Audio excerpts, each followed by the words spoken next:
we're here to champion what's going on. Today's a really good example of that. We've got a fantastic concert coming up at Carlisle Cathedral, which Matt is going to tell us about shortly because he's going to be the one performing.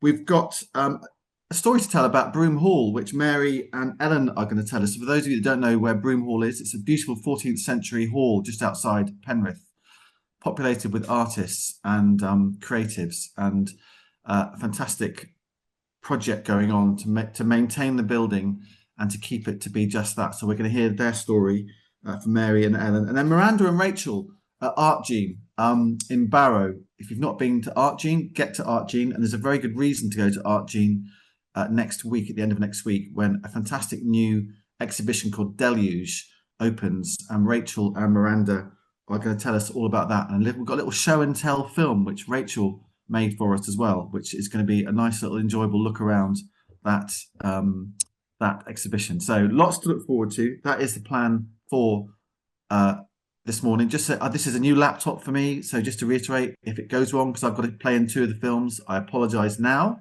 But I like to think the tone of these calls is relatively informal, relatively, well, very friendly, and it's always really nice that people have their cameras turned on as well, so I can sort of see who's having breakfast and who's stroking the cat, etc., etc.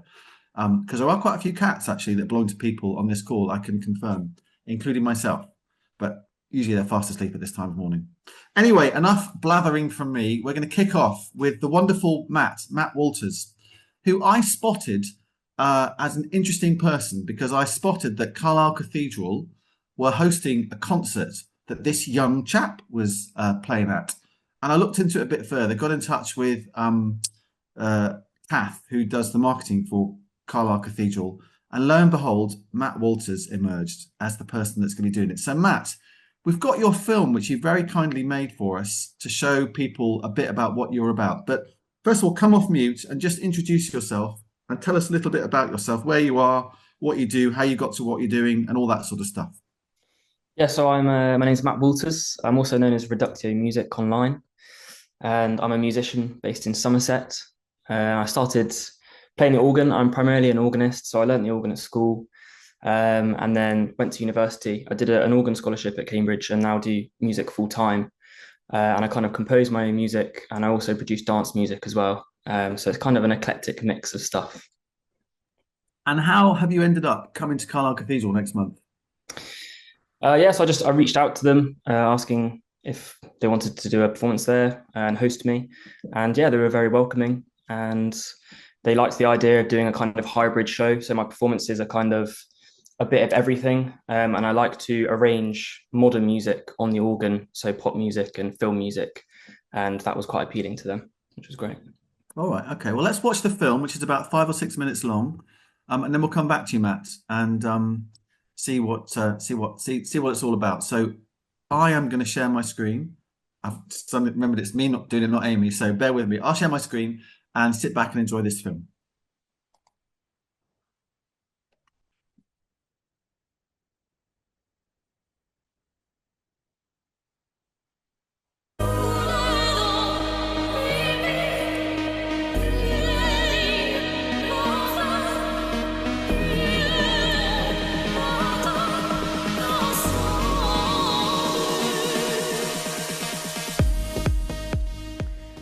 So my name is Matt Walters, aka Reductio, and I am a musician based in Somerset. I'm currently sat in the beautiful space of Downside Abbey, which is where I film a lot of my videos and I perform here regularly as well. So I'm primarily an organist, but I also compose my own classical music and produce dance music, which I'll get a bit more into shortly.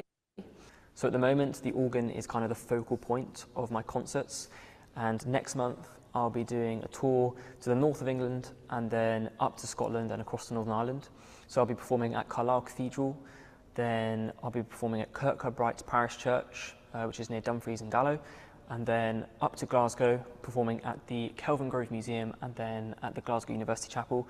And then from there, the final performance of the tour is at the Portico of Ards in Northern Ireland. So all of those concerts will have kind of different styles and different feels to them.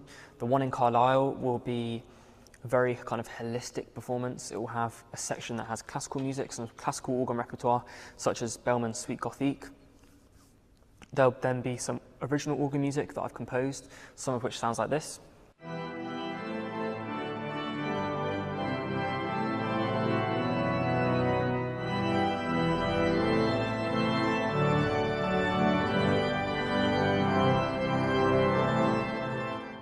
then the final section of the first half of the concert will involve some audience participation, which involves inviting an audience member up to play a short phrase in a random key signature that they've chosen, they've picked out from a hat or a box that I've given them. They pick a random key signature, they play a short phrase based in that key, and then once they've done that, I'll then improvise a short piece based on that phrase. So it's kind of a bit unpredictable, which makes it exciting, and also, it gets the audience involved and makes them feel like they've had a part in the performance as well, which I think is great. And the second half of the concert then is the more kind of modern reinterpretations, which is kind of what I'm known for online. So I like to arrange modern music on the organ, so film music by Hans Zimmer, film music from Gladiator, from Inception, that kind of thing, and then also pop music, so pop music by ABBA, pop music by Coldplay, and reinterpret them on the organ. And there's probably going to be pieces in there which you maybe didn't think would work well on the organ but do. So it's a very varied concert, and I want to demonstrate why the organ is called the King of Instruments, and also it means there's something for everyone as well. So the concerts in Glasgow will be slightly shorter, which means I'll just condense the programme slightly. And then I'm going over to Northern Ireland to do a concert which has the organ as the centre, but has dance music surrounding it. And it's not just covers, it's actually the dance music played on a sound system, a club sound system, and the organ basically supplements and enriches the kind of experience. So with that one, I'll be DJing and playing the organ at the same time. I'm basically sat at the organ bench and have DJ decks on a table next to me, and mixing, and then playing the organ, and then mixing again, and basically intertwining those for about an hour and a half. So as I mentioned, I compose my own organ music, but I also compose my own classical music that isn't organ music. So I compose my own piano music, some of which sounds like this.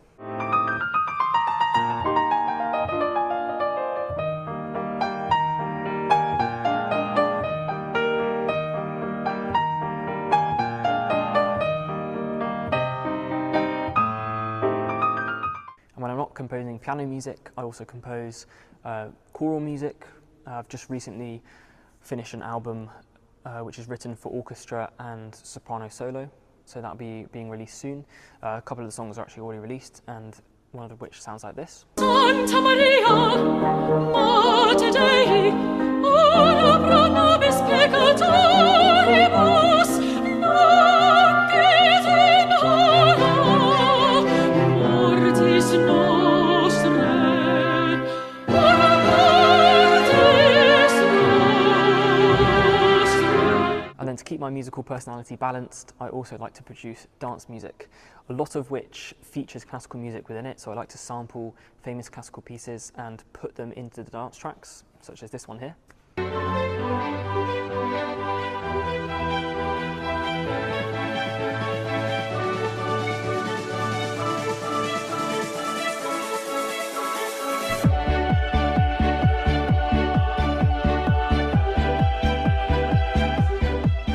So that's Zadok the Priest. I've also done Mozart's Symphony No. 40, Bach's Toccata in D minor, lots of Widor's Toccata as well, so plenty of different tracks.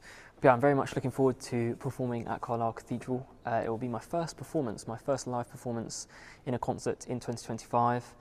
And yeah, I'm very much looking forward to playing some new music that's never been heard before, and also, demonstrating how powerful an instrument the organ is. I think it's an instrument that has lost popularity, and I think that to get people interested in it, you need to be willing to play pieces that are a bit more modern, or that maybe draw people in, and that's what I'm trying to do. I'm trying to make it popular again, especially if you want to draw in a younger audience. Then you're going to have to make it accessible to them as well. They're not just going to want to hear Bach. And some people might not like that, but that's just the way of the world, and you have to be willing to adapt. It's going to be really, really exciting to see the effect of playing modern music on the organ. I think that is probably one of the leading things that is going to help the organ survive, to be honest, is showing it in a different light. And obviously the tradition of organ music within churches is absolutely important. I don't want to replace that at all. I think that's something that needs to continue. And I think we're actually living in a culture now which can too easily throw away tradition, which I don't think is a good thing.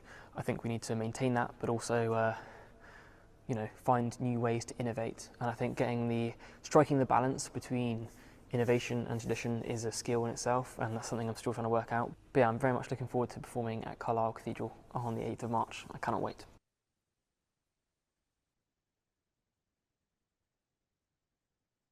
Fantastic. Matt, that's fantastic. I've got lots of questions for you, which I'm sure, and if anyone else wants to chip in with a question, just pop it into chat or just raise your hand. You talked about a music personality, keeping your music personality balanced. Tell us a bit more about that. Yeah, I mean, I'm very interested in dance music as well as classical music. So I thought, yeah, I'd definitely like to do both. And I suppose we live in a world now where you have to try and get people's attention quite quickly. So doing something that they haven't seen before, such as, combining the organ with dance music, is something that's going to do that. Yeah. And did you start off as a pianist as a sort of young boy? Yeah, I learned the piano from quite a young age, from about 5. I didn't actually start playing the organ until about I was 13, Yeah. and learned throughout secondary school. And then, yeah, went on to university from there. And the big change for me is like you've got 2 keyboards and you've also got your feet to worry about when you're playing the organ. Is that right? I mean, is it a big difference playing an organ to a piano? It is quite a big difference. It's kind of like driving a car. Like, it's really tricky at first, but once you get used to it, it becomes very natural. But yeah, there's definitely a big difference. But yeah, it's just getting used to the mechanisms. Okay, and it's Carlisle Cathedral. I'm just thinking of Carlisle Cathedral with its beautiful ceiling, and the organ is sort of halfway back. Have you been to Carlisle Cathedral yet? No, it'll be my first time. I'm very excited. Oh, it's a tricky place to play the organ, I've heard. Right. Not at all. Does like an organ in Carlisle be a big difference to say an organ in Glasgow, an organ in Downton Abbey, Downside Abbey? Is it different? Yeah, I mean, every organ is different, but you kind of, once you've played a few, you get used to the kind of nuances. But again, like, the great thing about the organ is because you have so many different sounds at your disposal, you basically have an orchestra at your fingertips, because you have all of the different orchestral sounds like trumpets, flutes, strings, and that's where the fun comes in. Yeah, I'm sure it does. Is it a lot? You come across as quite a confident chap. And obviously you've been playing for a while, and to do that with bravado and to get the audience participation going on as well. How much of it is sort of inner confidence do you think that you can bring to the party? Yeah, I mean, when I first started performing, which was in 2023, I was very, very nervous. So you've only been performing since 2023? Yeah, I had a concert at Wells Cathedral in the summer of 2023, and then last year I kind of did a lot of concerts, which is kind of where I've developed my confidence to perform. Yeah. But yeah, it's something that I've learned, definitely. And is this now a kind of full-time professional occupation for you? Yes, yeah. So I'm kind of doing more and more performances and doing like workshops as well for schools. I'm also the associate musician at a school in London and trying to get the kids there kind of interested in the organ and get them learning it as well, which is great. So the whole kind of trying to influence other young people to feel and believe in and love the organ is part of what you're about. Yeah, absolutely. And I think, having a social media presence definitely helps with that, and also playing the modern music because they can recognize it and it's something that they enjoy. If you just hear classical music, they might not have that kind of personal affinity to it. So yeah, playing Coldplay or playing a song they know definitely helps, and it also makes them kind of see that it's an instrument that's cool, because maybe they only associate it with going to church. And I think if they see some different kind of music, then maybe that will help as well. Yeah. And just looking at chat, Matt, Alison Critchlow, who's a fantastic painter, by the way, says, "This sounds brilliant, Matt. I love that you have DJ decks next to the organ. Very exciting." I mean, tell us, how did that start? That's a great idea. Yeah, I mean, I learned to DJ at university, so I started doing some DJing at the clubs around Cambridge and at the kind of university events, and then yeah, again, it was kind of thought, why not combine them both? And I did an event last year in London to kind of test the idea, and it actually worked really well, because the organ just supplements and adds a kind of different dimension to it, which works really nicely. And you can presumably keep the organ, you can keep the tune playing on the deck while you fiddle around on the organ and vice versa. Exactly. I mean, there's a little bit of this going on, isn't there? Yeah, there's lots of twisting and turning, but I can kind of plan the set, so when the music's not playing, I can fill it out with the organ and then turn to the decks. Yeah. All right. Okay. And your feet are doing this, that, and the other as well. Exactly. Right. Rachel's already booked her ticket, she says in chat. Miranda, you've got your hand up. Fire away. I do, thanks. Yeah, really interesting concept. Does the organ restrict you to playing at the venues that have organs, or do you have a portable one? I'm just curious. Yeah, so I don't actually have a portable one. There's actually someone called Cameron Carpenter who's very well known in the organ world. He's built himself an organ that he basically takes on the road with him. So it can be done, and that's definitely something that maybe in the future would be a good thing to do. Because some Yeah. venues obviously would be great for a dance event, but they don't have an organ. So yeah, it's obviously trying to find that balance. Yeah, nice. Thank you. Where are the great organs of this country, Matt? And have you played them? I mean, usually in the cathedrals, to be honest, and obviously And how combined many with cathedrals running have you after. played? Have you played organs Um, in? probably about 10 so far. I did quite a lot of concerts last year up and down the country. And again, they're all different. And also the architecture affects the sound quite a lot. So for example, Manchester Cathedral, the sound is quite dry because of the way that the cathedral is built. But somewhere like Downside Abbey, the reverb is quite long, which kind of is a bit more generous. What do you mean by that? So if there's any errors, then they're hidden. I can't believe you ever make an error, Matt. And as far as the audience that comes to your concerts is concerned, what type of person tends to come along?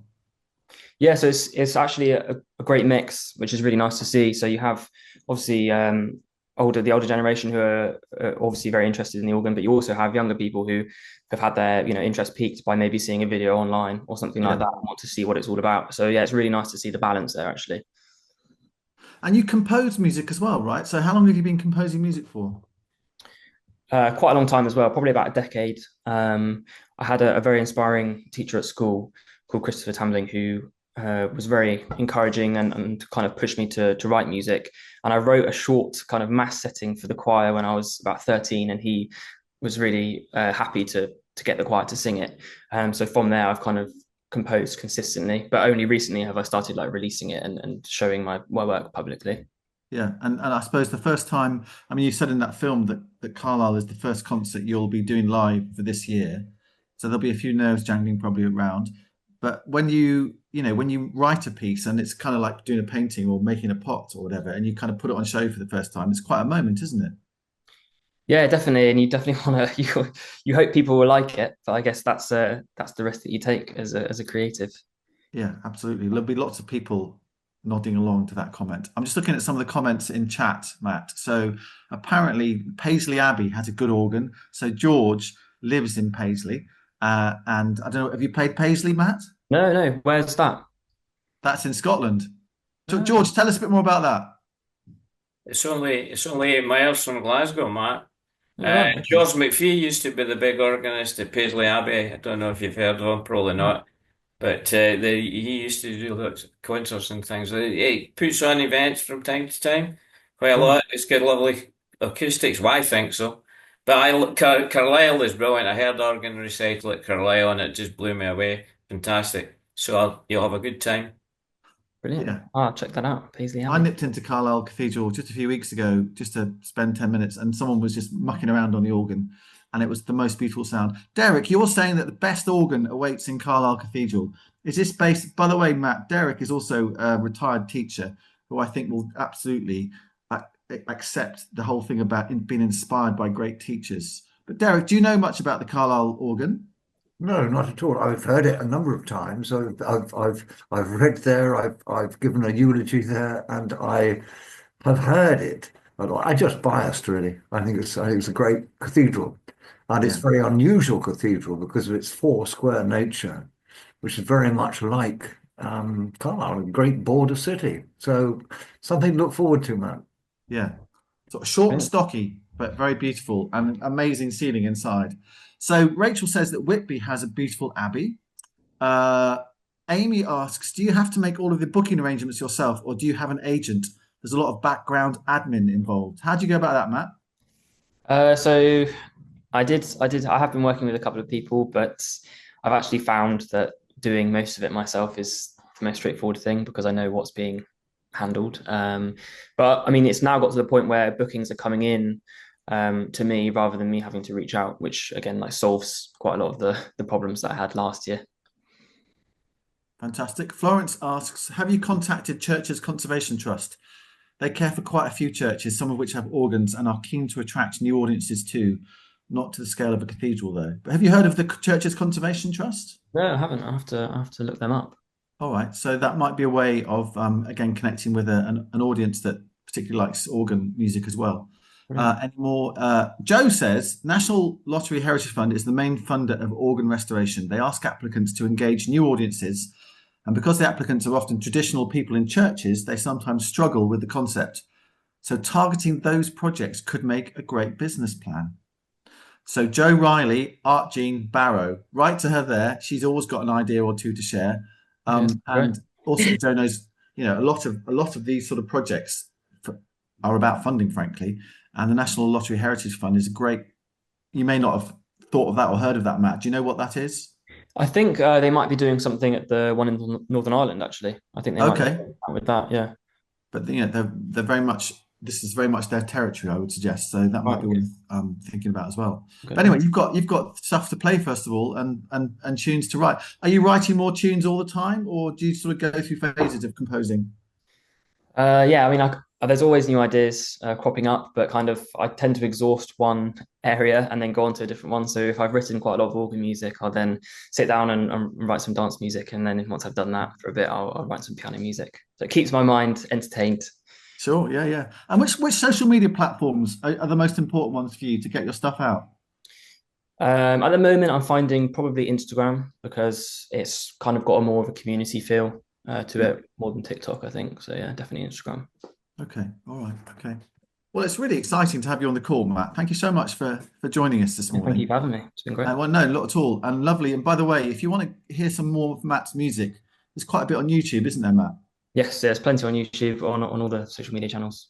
Yeah. So have a look at that. He's got a website as well. I think you've got a website, haven't you, Matt? Yes, yeah. What's the address of that? I'll put that in the chat, actually. Okay, fine, great, okay. And that concert, can you remember when it is in Carlisle? That's on the 8th of March, Saturday, 8th of March. Is it the evening? Yeah, starts at 7 p.m, go on for about 90 minutes or so. All right, okay. And my last thought or my last question really is, you're often up in a bit of an eyrie when you're playing the organ. You're stuck up halfway up the wall or something. How do you sort of engage with the audience from there? Do you sort of lean over the back and have a shout at them? Sometimes, yeah. I mean, I've more recently, kind of as I've developed confidence, I tend to speak now in between each piece and introduce it and talk a bit about it. And if it's pieces that I've written, then I can tell them about the process. So it makes them feel a bit more involved, because some cathedrals have the organ like visually open. Yeah. So downside Abbey, it's where you can see it where you're sat, but obviously some you're completely hidden. Yeah. So you work out ways to engage when you get there and work out the logistics and all that sort of thing. Exactly, yeah. All right, lots of people saying thank you for lovely stuff, Matt. Dave and Antoinette and Gemma. Really lovely to have you on the call. Stick around if you can till the end of the call. And really good luck with that concert. I'm looking at that in my diary to see what I can make the 8th of March. I suggest to everybody else that you look at your diaries too, because I think it's going to be fabulous and different and just the sort of thing that people should be thinking about to do things, as you say, evolve the tradition, evolve the instrument. And good luck on your musical journey, Matt, with your thank you very much personality. Cheers. Nice one. Okay. Well, there we go. There's Matt. Lots of people do look at chat as well, Matt. Lots of love for you in chat. Fantastic. So that sounds really exciting, and what a treat for Cumbria and Carlisle in particular. Right, well, let's just trot down the M6 to junction 40, take a left, go over Amont Bridge, take another left, and you'll find yourself at Brougham Hall, which is this beautiful 14th century building that I went to last weekend, actually, because I'd never been there before. And I met Mary and Ellen, had a cup of coffee and a piece of cake in the cafe there, and learnt a lot about the history of this place that used to be The Windsor of the North, was the book that was written about it. So Mary and Ellen, you're sitting in Brougham Hall in one of the workshops or artists' residences there. Tell us a bit about who you are. We'll play the little film about the crowdfunding campaign, and then we'll come back to you. But first of all, just introduce yourselves and tell us who you are. So I'm Ellen Pogson, and I have a studio space here. I make functional pottery, stoneware pottery, with glaze effects that I feel are representational of the landscape. I like tonal mountains, so it's that sort of idea. And I've been at Broome since September 20. And I'm Mary Chappell. I've been here for 13 years and I make pottery. Most of you probably own one. I've been doing it for 30 years now. But my work's all inspired by the Lake District Mountains, the fells, all the colours are inspired by the seasons. So, you know, my pottery is very much grounded in the area. And give us just a snapshot history of Broom Hall. Oh, the snapshot history. Yeah, give us in about 2 minutes. Well, there's been something on this site since Roman times. It has been just built on and built on and built on. There's Tudor buildings here. There's 18th century parts to it. 19th century was when it was mostly developed. So through, you know, Lady Anne Clifford owned this hall all the way through to the Broom family, on and off, not continuously, and then going into rack and ruin because of bankruptcy and gambling. And now what is it? So now it's an art centre. Yes. So we have formed Broom Hall Community Interest Company because it was previously a gentleman called Christopher Terry who in the 80s bought the site from, well, actually, I think he bought the building firm who'd gone into liquidation, and he did a lot of the restoration work. So when he initially bought it, there was just a few walls standing and a tower, and he's restored the space. But he died in 2014, was it? And he'd set it up as a charitable trust, and his children were then the trustees. But they'd got to a point where they were wanting to hand over the reins and step down.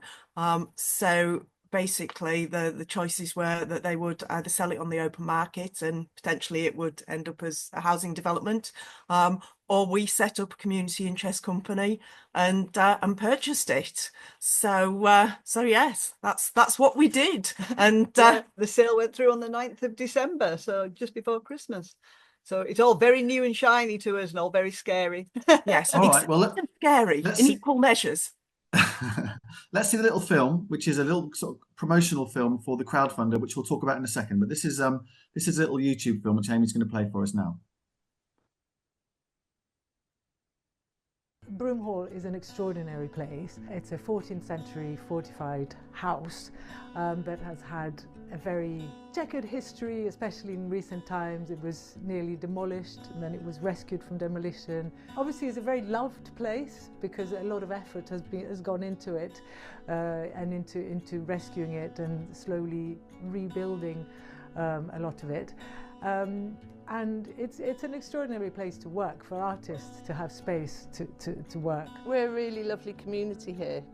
It feels like family. We're all working to make the hall a safe and beautiful place, to develop it as a better creative community for visitors, as well as being able to develop our own individual businesses. However, it was only when the possibility of it being sold came about that it was like a wake-up call. Broom Hall CIC was set up in order to purchase Broom Hall because the trustees who were running the hall had got to the point where they were wanting to hand that responsibility over. To make sure that we could continue to work here and to use this space for our creative endeavours, we all rallied together and took the plunge and managed to raise the money to buy the property. Thankfully we were allowed to buy it with the approval of the Charities Commission at a much reduced price. To be able to save the hall is just a very, very exciting prospect. It just means we're able to keep the space as somewhere for people to be and to be making, but also for the public to be able to come and visit, and for this space to inspire future generations. Having purchased Broom Hall, we now need to look to doing the repairs to the roofs, getting the electrics up to speed and sorting out the place, and we estimate that that's going to be £80,000 plus. So we are looking towards everyone out there to help us to raise that money.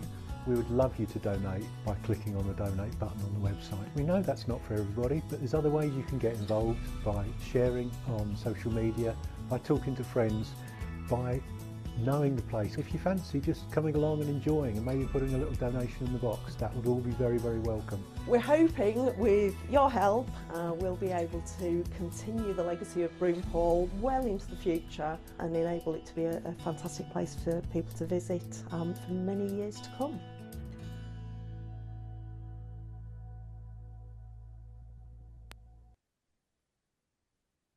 What a lovely film.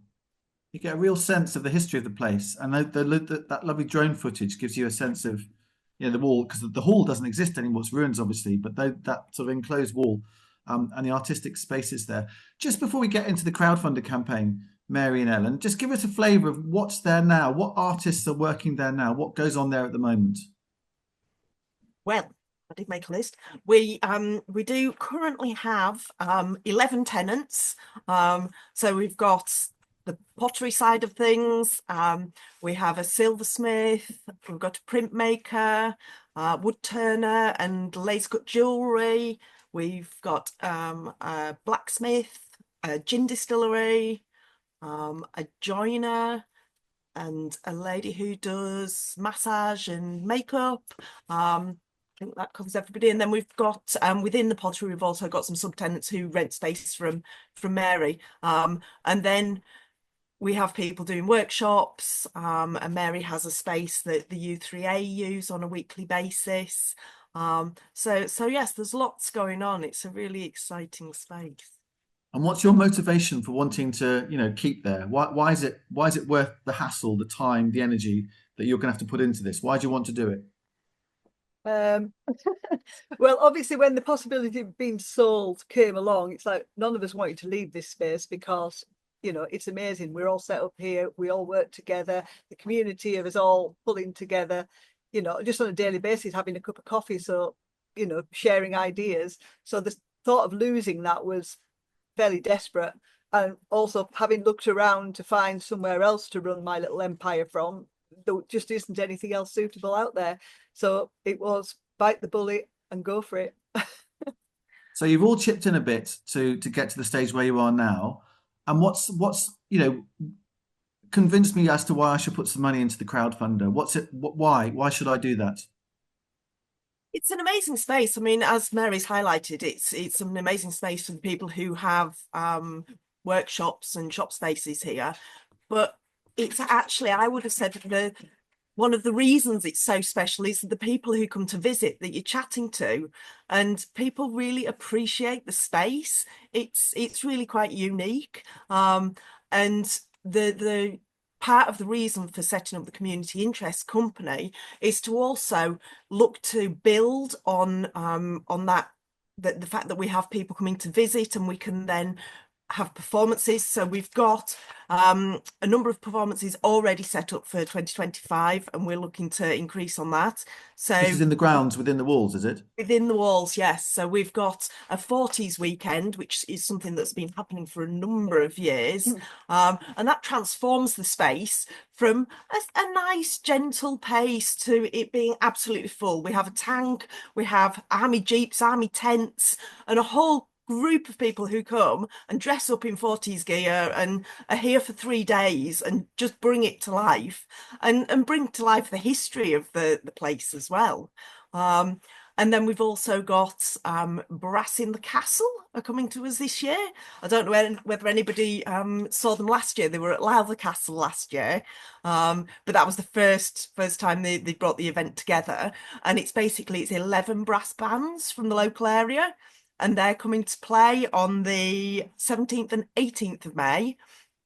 But they're also bringing, and I thought this was lovely, they're going to bring the youth group in April, on the 6th of April, so they can have a practice, because it's a bit intimidating for the younger members to be in front of all those people and playing straight away. So that's going to be going on as well, which is brilliant, because that just means we're engaging with the local community and the arts and culture side of things. And then we've got Shakespeare play as well booked in for September. So an outdoor Shakespeare, it's a perfect venue for that, isn't it? I would have thought. It's amazing. We had they're called the Handlebards, and they came last year. Okay. And it's a group of 5 women, I think it is, and they pedal around the country and perform, and they were so lively and so funny. They did Midsummer Night's Dream last year, and they're doing Much About Nothing. Much Ado About Nothing. Sorry. This So let's year. rename it. We can rename it. Yes, okay. yes. And it was amazing. There was about 200 people in the grounds last year, Wow. and just such a brilliant, brilliant event, and everybody really pleased and happy, and yes, again, brought the space to life. I mean, I'm just looking at what Zoe's put in chat about there's something wonderful about housing multiple artists in a shared renovation or a shared building, which is, a similar thing to what you're doing there. When I was there last weekend, a chap came, quite an elderly chap, was just obviously on a cycle, gone for a cycling adventure, and he came for a coffee and a piece of cake, and it was the perfect places to stop off and do that. And obviously, it's very central for Cumbria as well. I mean, I kind of feel there's massive potential for Broom Hall to, very much to host things, as you clearly are already. And you very kindly showed upstairs, there's office space upstairs, and obviously space where people have been working elsewhere. So with a little bit of TLC, all that can become very much alive and an income generating part of the operation again, I suppose. So your vision is to sort of try and get a few more people using the space. Is that right? Yeah, we've got a few empty spaces, and part of the crowdfunder is to raise enough money to repair the roofs in those buildings, to make sure the electrics are up to standard. We've just had all the wood burners and chimneys checked and all of that kind of thing. So that's all the stuff that costs a lot of money, and we haven't got any. So because we're starting from zero with this project. So obviously, as time goes by, we're all paying rent to ourselves at the same rate as we were previously. So that money will build up, and there's enough of that for the continuing costs, like of the toilets and the cutting the grass and all of that. But like for these major repairs that we need to do, we need the 80,000. Okay. But once we've got these units up and running, we can then rent them out, which then brings more income. So we are having to run a business, yes. Okay. Antoinette, do you want to just come off mute and ask your very good question? Oh, still on mute. You're still on mute there, Antoinette. If you can't come off mute, I can ask it for you. I just thought it'd be nice to hear someone else's voice. There she goes. Sorry about that. I thought I had unmuted. So I've been looking at the website, and it has a page for the Broom Hall Charitable Trust, and you were talking about the Broom Hall CIC. So what's the difference between the two? And is the Broom Hall Charitable Trust ongoing, or has it entirely become Broom Hall CIC? You're talking to Antoinette, who helps run the Norman Nicholson Society. Right. So what's the answer? Yeah, so the charitable trust that owned the place, they are being wound up. So they are winding up their operations, so they will cease to exist. Obviously, they no longer own Broom Hall. It does get very confusing because obviously we had to keep the name when we became a CIC, but we don't have anything to do with the trust. So once the trust is wound up, which will hopefully be in the next couple of months when they've distributed any funds they had left over, which will be very small because it always ran on a shoestring. From now on, the CIC is Broom Hall. Does that make it any clearer? Yeah, thanks. I think so. Yeah, I thought that perhaps the two were running in parallel with each other, and that the trust was supporting you in some way. But it makes now that they've handed it over to us, that's it. We bought it. It's ours. Yeah. Thank you. Thanks, Antoinette. All right. Well, good luck, Mary and Ellen, with your endeavours, and I'd really encourage anyone who's not been to Broom Hall. It's just it's just off the M6 really, off the A66, the M6. It's a really special place to visit. I was blown away. There's a beautiful old church, which occasionally still gets used, doesn't it? Behind the site there as well, and a lovely sort of. One of the interesting things about the little chapel is that the Church of England did remove the Broom Hall triptych that was there, and it's now in Carlisle Cathedral. So you can say hello to our triptych when you're in Carlisle Cathedral. I love it when there's a connection between what we talk about on these calls. That's well done, Mary, for making that I'd like to connection. mention as well, I would love to have gone to Matthew's performance. It's just, unfortunately, it's my mum's birthday that day, and I've already planned something. But good luck with it, and it sounds amazing. And I hope to catch you in the future. Yes, and we are going to be working with the church's Conservation Trust as well, who own the chapel. So there's another link there as well. So I don't think there's an organ in the building though. Not yet. 8th of March, of course, is it's a special day globally, isn't it, for half the population? What is the 8th of March? It's International Women's Day. International Women's Day. Matt, did you know it's International Women's Day for your concert in Carlisle? I didn't know, but it works perfectly. Yeah. I think it's good that you know about that now. You've got a few weeks to prepare for that, Matt. There we go. International Women's Day, 8th of March. Right. Okay. Well, good luck. And just one final thing, Mary and Ellen. The cafe, that's going out to tender at the moment, isn't it? Have you found someone, or are you still looking for someone? We've got a number of people interested. So we've got, I think, 8 people who are interested and people coming to view, Oh, which wow. is really good. Because I mean, it's an amazing space. Yeah. It just needs somebody coming in with the passion and being prepared to invest in the space and make it into a real beautiful little cafe space. Yeah, no, it's a great spot. Yeah, and we do have two office spaces that you saw as well. So Yeah. there can either be an office space or there could be an artist studio. They are upstairs, up lovely stone steps. But if anybody out there is interested and wants to come and have a look at them and chat to us about what you could do here, that'd be great.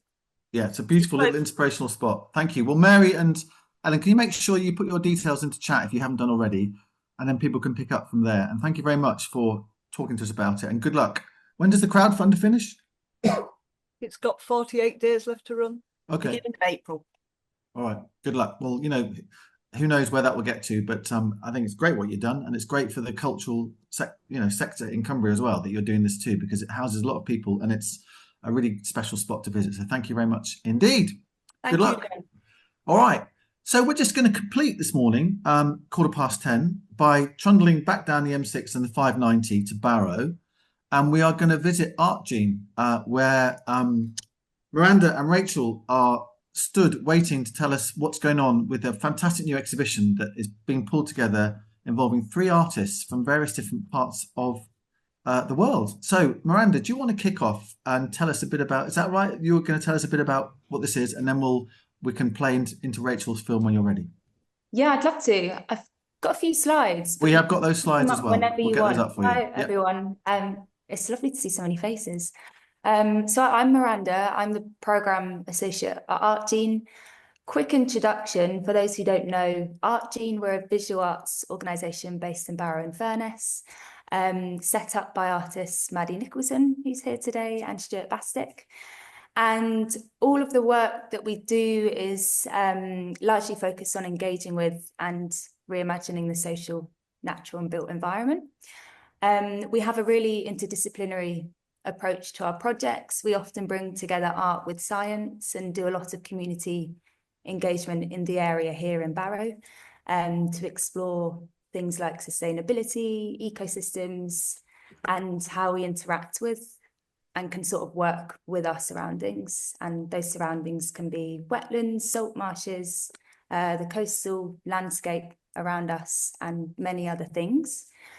So Deluge this project is all about salt marshes, which are incredible, I think, undervalued ecosystems. They're absolute powerhouses for carbon storage and many other things.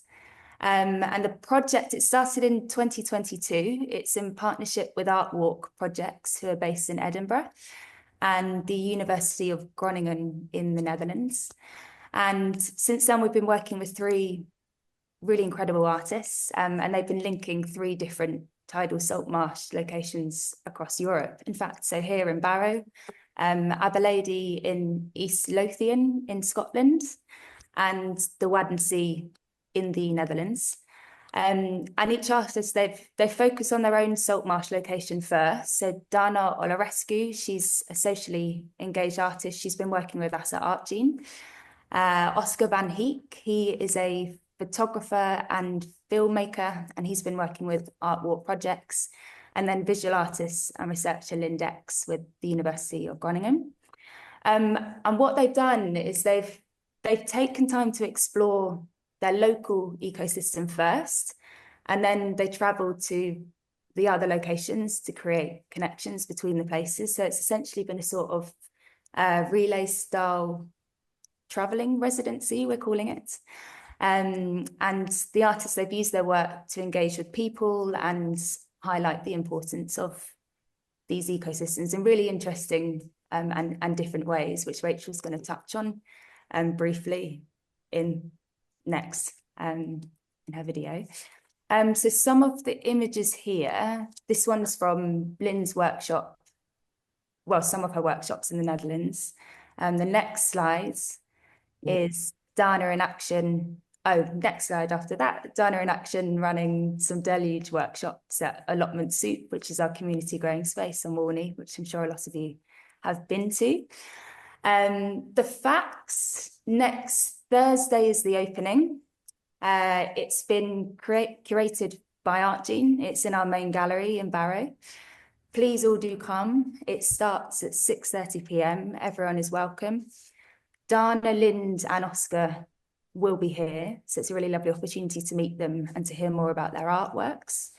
And then on Friday, the 28th, we're hosting a community conference. And that will be an afternoon of talks and presentations by the artists, but also scientists and ecologists. We have speakers including Nick O'Keefe, so he's the lead coastal advisor from Natural England.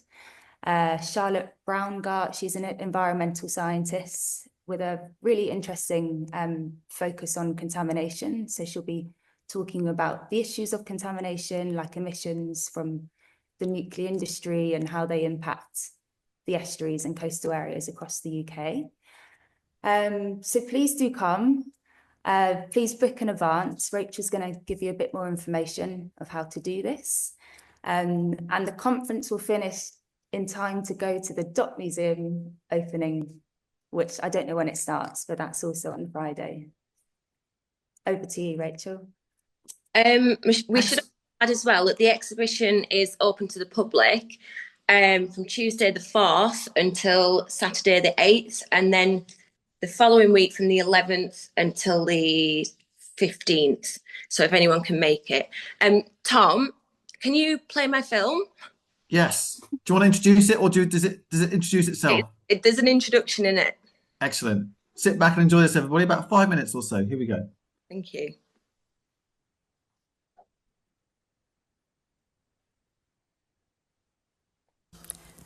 Hello, my name is Rachael and I am the Project and Communications Manager here at Art Gene.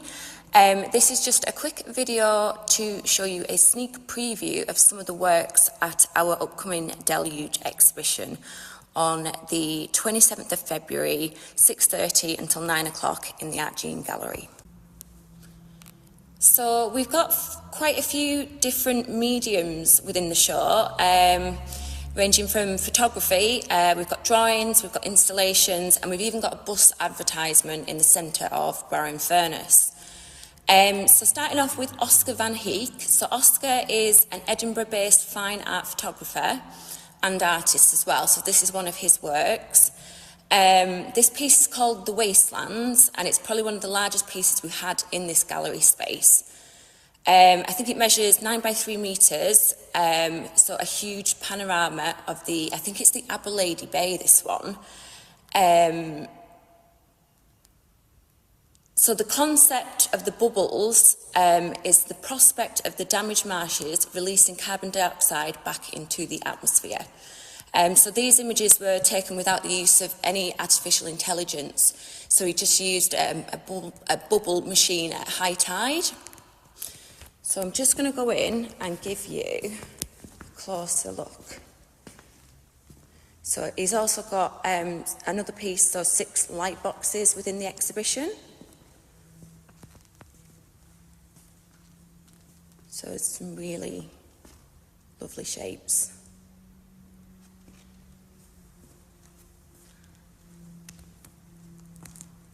There we go. So our next artist is from the Netherlands. She's called Lind X, and she's from Nijmegen. I think that's how you pronounce it. And she's done a series of over 70 drawings. So it's both her work and the participants in the workshop that she ran. So I'll just zoom in for some detail. As you can see, we're still setting up for the exhibition, so it's not quite in the context. But if you come to our exhibition opening, you will see it in all of its glory. So this is just a continuation. And she's also going to have some large rugs that are going to be, they're arriving next week, and they're going to form an installation in the middle of the exhibition. So our final artist is Dana Olarescu. So Dana is based in London, but she's actually Romanian. So this is her second residency with us. She's previously worked with us before on the No More Hot Air exhibition back in, I think, March 2022. So she primarily works in installation and performance and social design as well. So it's practices around environmental issues, environmental injustices and social injustices as well. So this is her bus stop poster called Adapt Or, so ADAPT and then OR, and then 3 dots afterwards. So the idea around this piece is the concept of the salt marshes being largely uncelebrated. So this is a copy of a bus stop advertisement near the Forum in Barrow, celebrating salt marshes in each of the landscapes. So I'll just give you a closer look.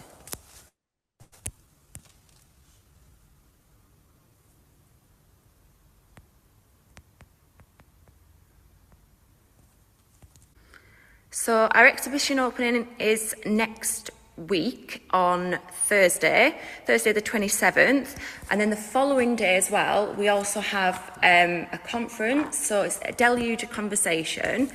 So it's about the wetland salt marshes, and it's a series of presentations. So you get to hear the artists talk about the work, and we've got a few other speakers as well. So, yep, if you want to book for it, you can either do so via our Eventbrite, or you can just send me an email and I can book you on. Hope to see you there.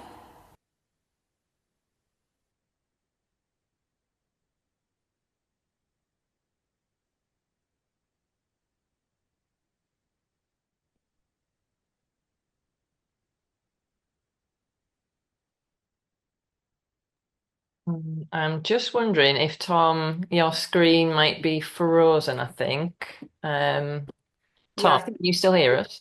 lost him. Oh, that's typical. That's the new laptop, isn't it? Okie dokie. Well, I'll just very quickly take over then. So do you just want to tell us again when the opening dates are for the exhibition? So the opening date, so it opens the exhibition.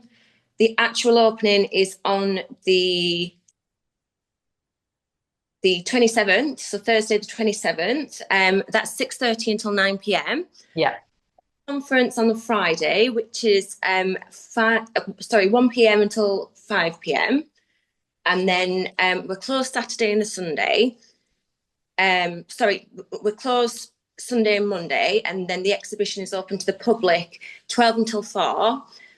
From Tuesday the 4th until Saturday the 8th, and then opens again on the 11th until the 15th. Yeah. Oh, brilliant. Fantastic. And am I right in thinking that you allow people to sort of book in and come and see the exhibition if they're unable to sort of make those dates? Is it able to sort of come along? Yeah, we're open by appointment from Tuesday the 18th of March. So if anyone wants to pop along, if they've not had any opportunity to see it, if they just send me an email and we can get that set up for you, and we can take you on like a little private tour. Oh, brilliant. I might do that myself because I'm heading down to Barrow, and I think it'll be, on different dates. So that'll be brilliant. Thank you. Amy. Yeah, please do get in touch if you have any community groups or contacts with schools and would like to bring groups. Oh, lovely. Thank you. Thanks. We can also facilitate. And arrange. Excellent. Thanks, Miranda. Thanks, Rachel. Kate, I think you want to have a bit of a chat about our current survey that we've got going on. Thank you very much, Archie and ladies. That was fantastic. I'm really sorry that I can't get to the opening, but I will come and see the exhibition. Thank you. So just to finish off, whilst Tom is probably screaming or crying. I'm here back. I'm here. Can you hear me? We can see you on his phone. Are you? Yes. I'm just going to say, don't forget that CACN has a survey open at the moment. We are wanting to hear from young creatives anywhere between the ages of 11 and 30. We want to know what it's like to try and develop a creative career in Cumbria at the moment. And the reason we want to hear from you is that we are submitting a big application to Arts Council England. And it would really, really help and strengthen our bid if we could hear from as many young people as possible about what gets in the way at the moment and what we could do to help you. So Amy has put the link in the chat, and and again, she's just so slick, this, isn't it? So please, we've had 35 respondents so far, which is fantastic, but I'd like to get the numbers up. If you know anybody, please share the link with them. And also, if you work with or support young people, it is possible for you to fill it in and give your perspective as somebody who's working closely with young people. And you don't have to disclose your age. It's obvious what to do when you get to the survey. So thank you very much. Tom. Thank you. I suspect Amy picked up beautifully and filled in for all the gaps that my laptop started to smoke and started to blow up. So found it on my phone. Anyway, that was great. Lovely film, by the way, Rachel. Thank you so much for that. And thank you very much to Miranda. I'm making the assumption that you've finished because I can't see anybody anymore. So all is well. So thank you very much to Matt and to Mary and to Ellen and to Miranda and to Rachel for all your stuff this morning. It's been fascinating. Thank you to Amy for saving the day as well. Just what a lovely range of stuff going on in Cumbria at the moment.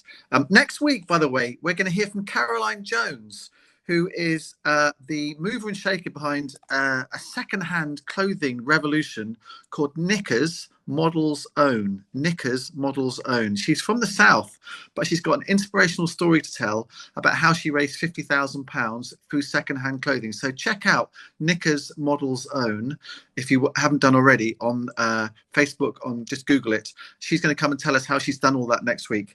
And we're also going to hear from Zoe Gadd, who's on this call, who's got some brilliant dance sessions coming up that she wants to tell you all about, which looks fantastic. I think they're in Carlisle, but again, I can't check at the moment. So look forward to hearing from Zoe as well.